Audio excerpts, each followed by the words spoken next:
2 weeks ago, I shared an episode on the concept of drowsy but awake.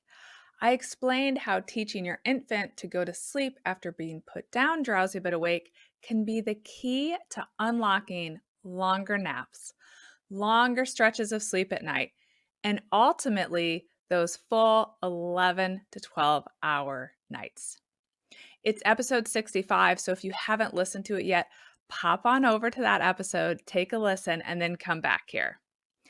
But after listening to the episode, I had many parents reach out to me and say they've tried drowsy but awake, but their baby seems to really wake up or start to cry immediately when their body hits the mattress. So today we're going to do a little drowsy but awake troubleshooting. Hi, I'm Allison Edgety, a pediatric sleep and wellness coach and a mom of two. I love to help parents find solutions. This is How Long Till Bedtime.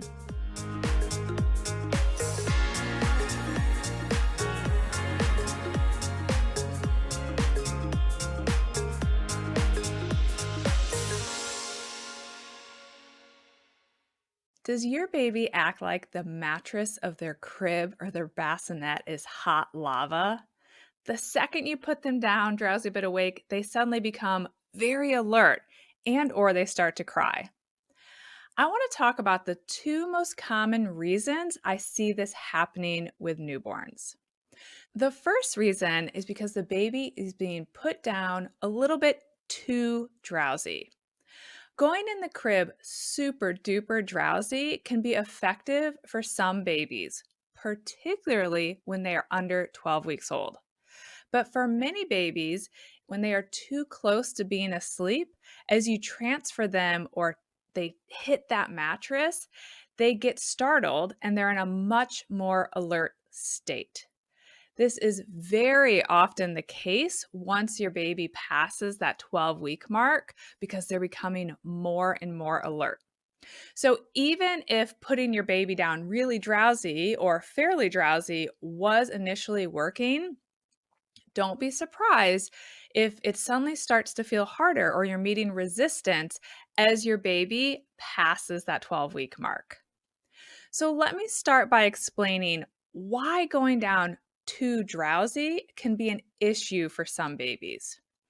If you're putting your little one in the crib really drowsy, they may actually be in that in between state of being awake and being asleep. That's what I would classify as too drowsy. So I try to help parents understand what that might feel like to their baby. Have you ever started to doze off while you're watching TV? You kind of enter this in between state. You may start to feel like you're entering a dream, but you're still hearing the words being said on the TV. So you're kind of in between the two states. That's the kind of in between state that I'm referring to when I say too drowsy. So think back to that state you've probably experienced. You're in that in between, you're hearing the TV, but you're definitely not awake watching the TV. And then suddenly something wakes you up and brings you out of that state. It can feel really jarring and it can bring you to a more alert state where you're like, whoa, that was weird. And that may be what your little one is experiencing when they're comfy in your arms, beginning to drift off towards sleep, and then boom, they're brought back to an alert state as you put them down or as their body touches that cooler mattress.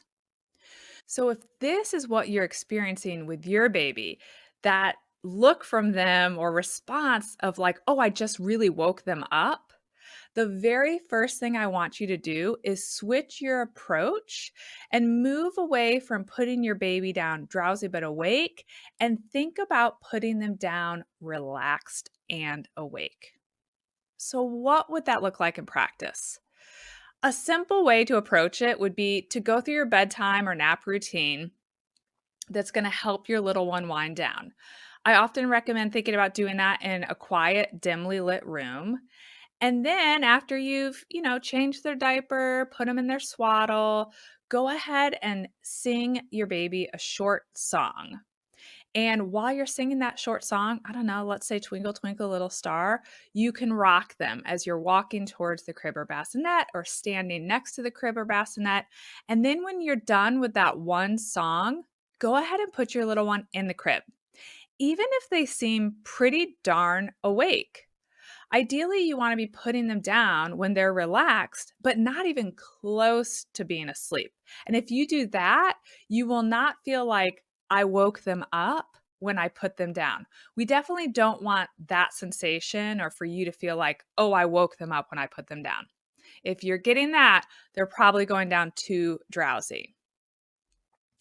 If you're just getting started or you're starting again after many frustrating attempts of doing Drowsy but Awake, try to remember to stay relaxed during this routine and have just a soft smile or a soft expression on your face. This might sound a little woo-woo-y, but I want you to believe that your baby can do this. That's the energy that we want to project onto them. And don't feel like you need to put your baby down and run right out of their room. Go ahead and put them down and then hang out next to the crib or bassinet as your little one starts to get the hang of winding down and closing their eyes while they're laying in the crib or bassinet rather than your arms. If you're already putting your baby down relaxed rather than drowsy and they're still getting upset, there is a good chance that they are going down a bit overtired. So, this is the second reason I often see babies struggling with learning to go down drowsy but awake or relaxed but awake. So, if this is what you're experiencing, try shortening the wake window by 5, 10, 15 minutes. Oftentimes, we aren't terribly far off. We might be just a little bit off.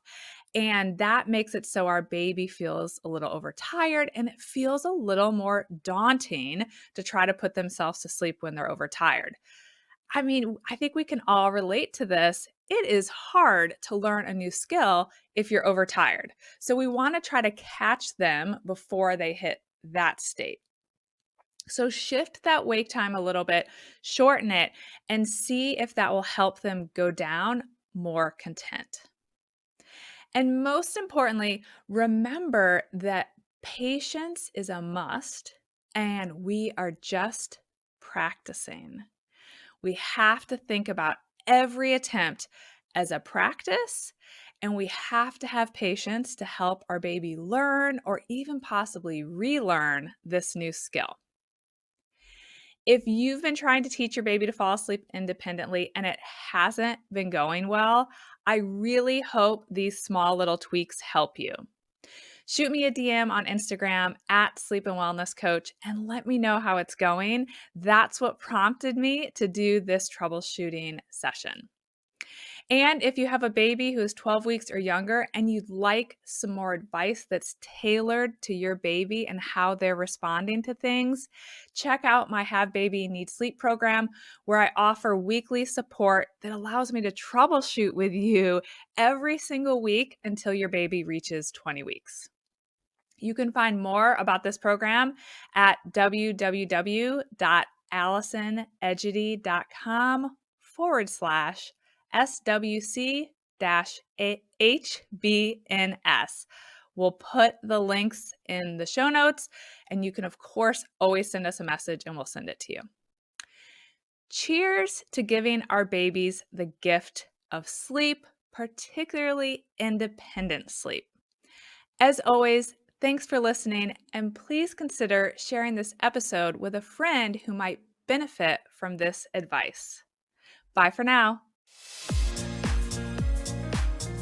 Thank you for listening to How Long Till Bedtime. To learn how we can work together to improve your child's sleep, please visit sleepandwellnesscoach.com.